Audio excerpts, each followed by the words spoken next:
Guys, स्वागत है आपका हमारे चैनल एनिमे एक्सप्लेनर पर। और गाइस, वीडियो को पूरा देखो, चैनल को सब्सक्राइब कर लो जिससे और भी न्यू वीडियो इस चैनल पर आपको सबसे पहले मिले। Chapter 26 veteran Hunter. तो चलिए शुरू करते हैं।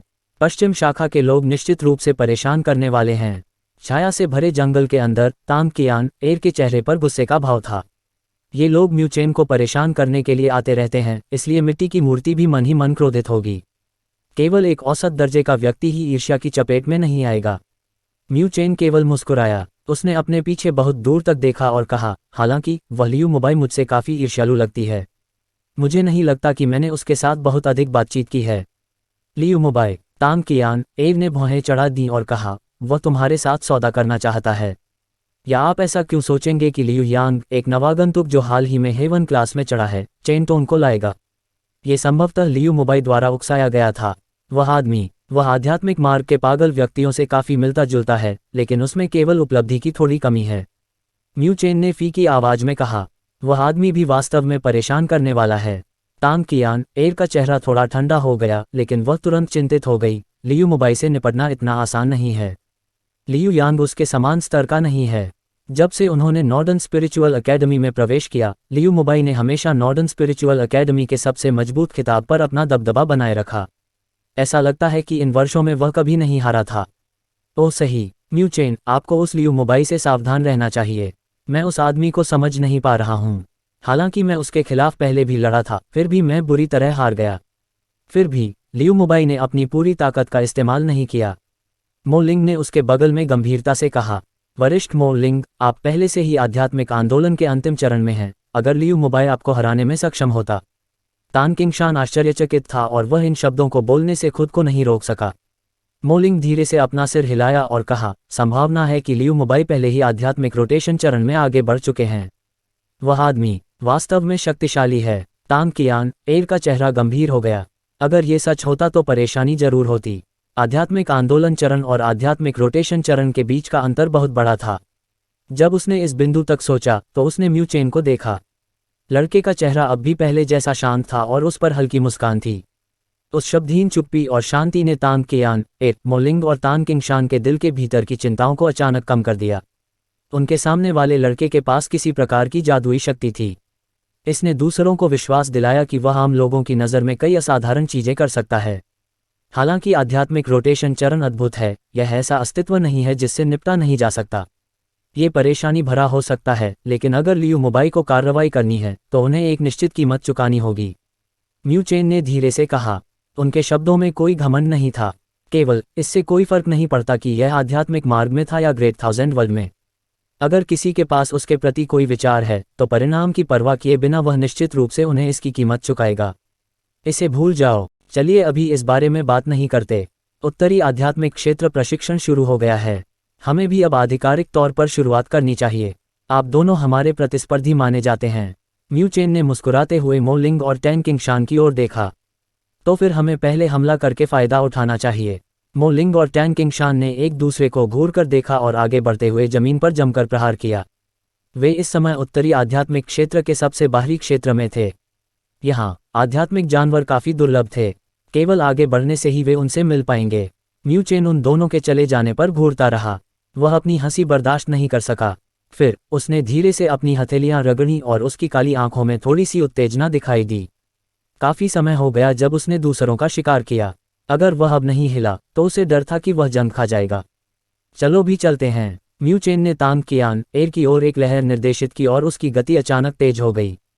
हालांकि उसने मो लिंग के मार्ग का अनुसरण नहीं किया और इसके बजाय थोड़ा अलग मार्ग पर चला गया।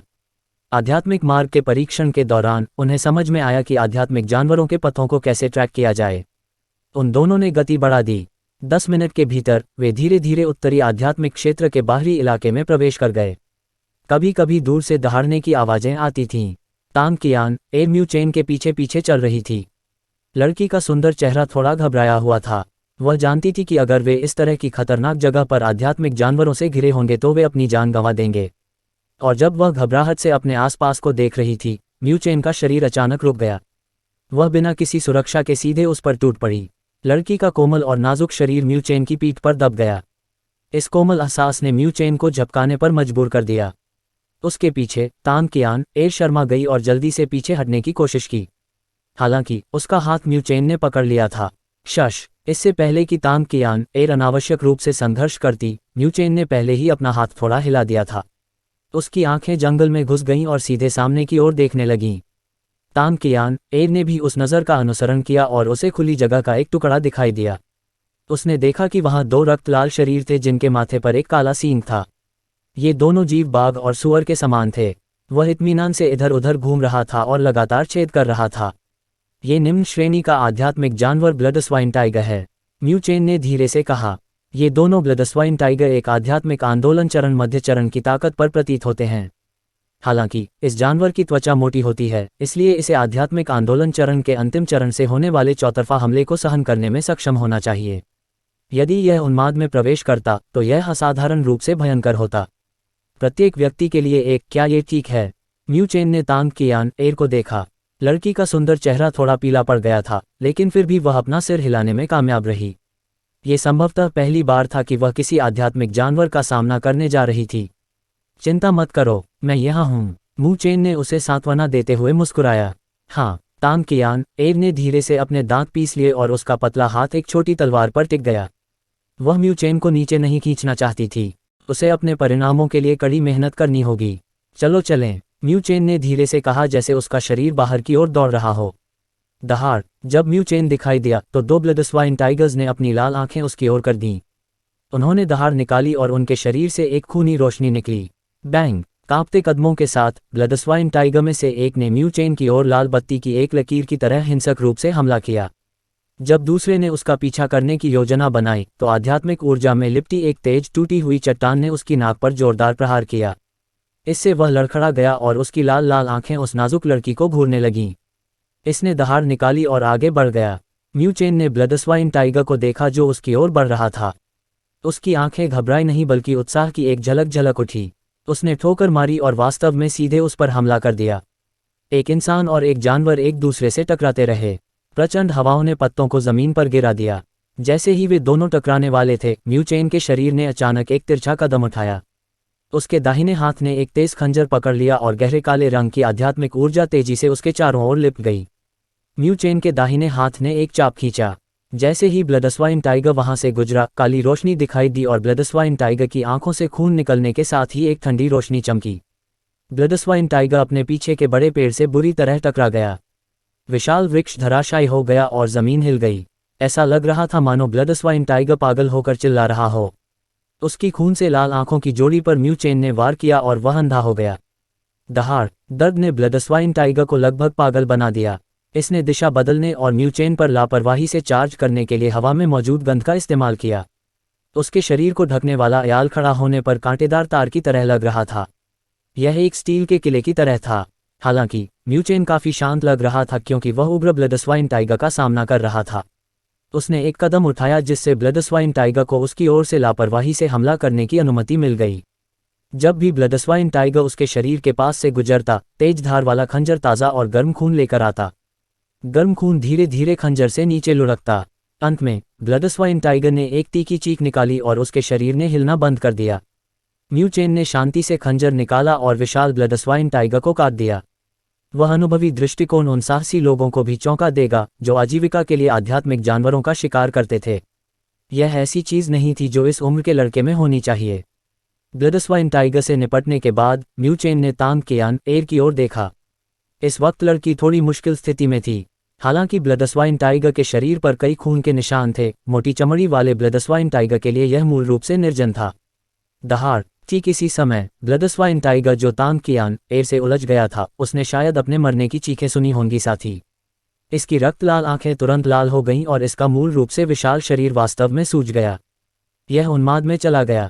म्यू चेन ने यह देखा और अपनी भौहें ऊपर उठाईं। आह! तांग कियान एर ने आश्चर्यचकित होकर चिल्लाया। जब छोटी तलवार ब्लड स्वाइन टाइगर के शरीर पर लगी तो एक प्रभाव से वह चौंक गई और तलवार उड़ गई। वह तुरंत कुछ कदम पीछे हट गई और उसे महसूस हुआ कि कोई छाया उसे ढक रही है। खून की गंध उसकी ओर आ गई। ब्लड स्वाइन टाइगर ने आसमान में ऊंची छलांग लगाई और एक छोटे पहाड़ की तरह मजबूती से नीचे गिर गया। छाया के नीचे आने का सामना करते हुए तांग कियान एर का चेहरा पीला पड़ गया और उसका शरीर ऐसा महसूस हुआ जैसे वह हिल नहीं सकता। शुआ, एक आकृति अचानक बगल से प्रकट हुई।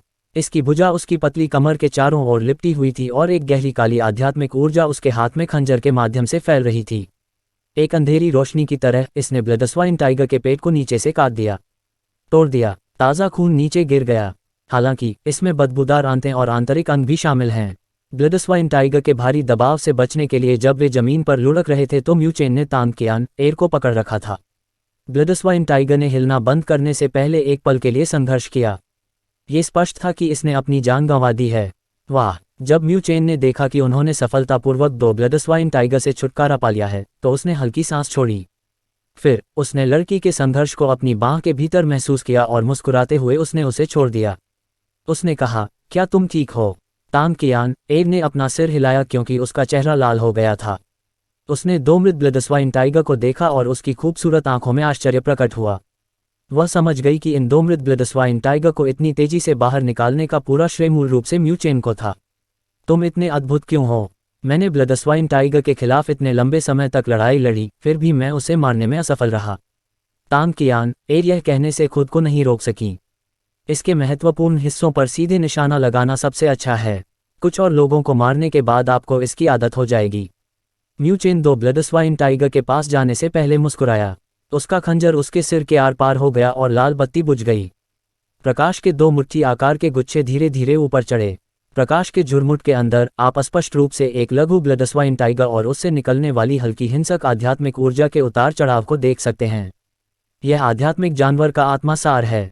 म्यू चेन ने 2 आध्यात्मिक जानवर के आत्मासार को पुनः प्राप्त किया और इसे तांग कियान एर की ओर फेंक दिया। बाद वाले ने जिज्ञासावश इसे पकड़ लिया। उसने इसे इधर उधर देखा जैसे कि वह अपने जीवन के पहले इनाम से काफी संतुष्ट हो।